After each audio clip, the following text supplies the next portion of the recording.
All of that starts by thinking, by rumination, by turning over ideas, and by letting wrong ideas infect our minds.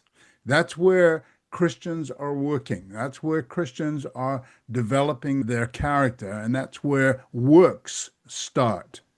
And in 2 Corinthians 10 and verse 5, declaring war on sin, removing the sources of temptation, and bringing every thought, the thoughts, captive in obedience to Christ. It's not bringing your eyes in obedience to Christ. That was the Old Testament. Or bringing your hands so that they don't kill into obedience.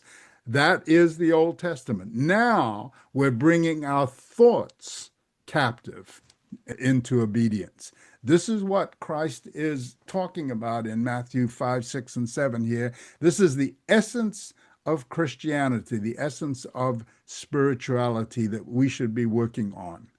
Yes. And sometimes, well, it's not sometimes, but you have to realize that when you're walking with Christ, there's some things that you cannot do. There are some do nots, and it just depends on the person.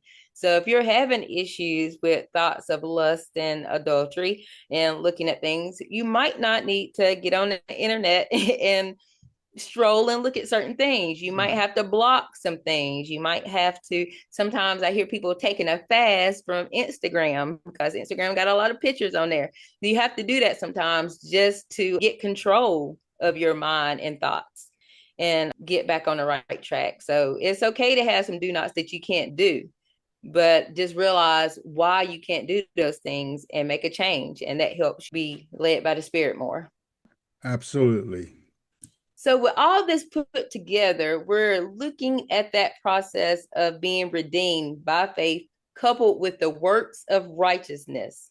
Jesus' death and the resurrection provided the basis for humanity's justification and redemption, allowing people to be reconciled. That means be clean, pure, and holy with God through faith. That's what we're talking about, going from that good moral human to righteousness, being righteous. Then, with the help of the Holy Spirit, we can grow the warring to keep ourselves clean. To keep ourselves clean. That's the important part. It's not just one dip in the water. It's not one time that I'm sanctified. No, it's a process. Becoming righteous in our minds and doing the work that it takes to do that, becoming righteous.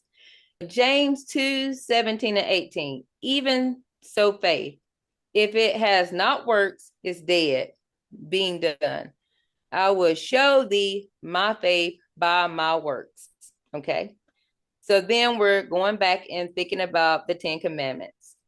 A person can live a moral good life by following the law without the Holy Spirit. That's doing the physical things that it says. But once you become a Christian and the Holy Spirit is in you, it enables you, the believer, to fulfill the righteous spiritual requirements, those works of 2 great commandments, by renewing the heart and the mind.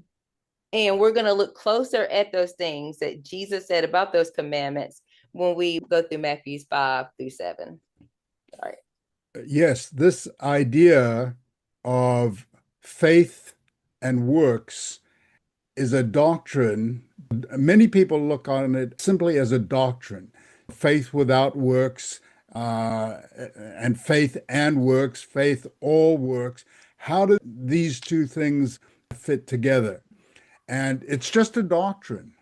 And people argue about this doctrine and never come to a conclusion, unfortunately, about it.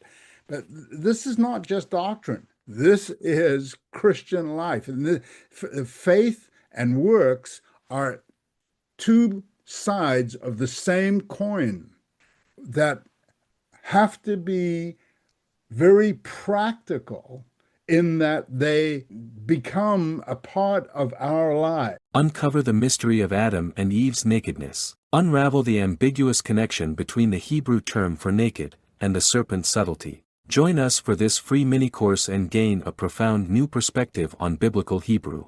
TheExplanation.com/naked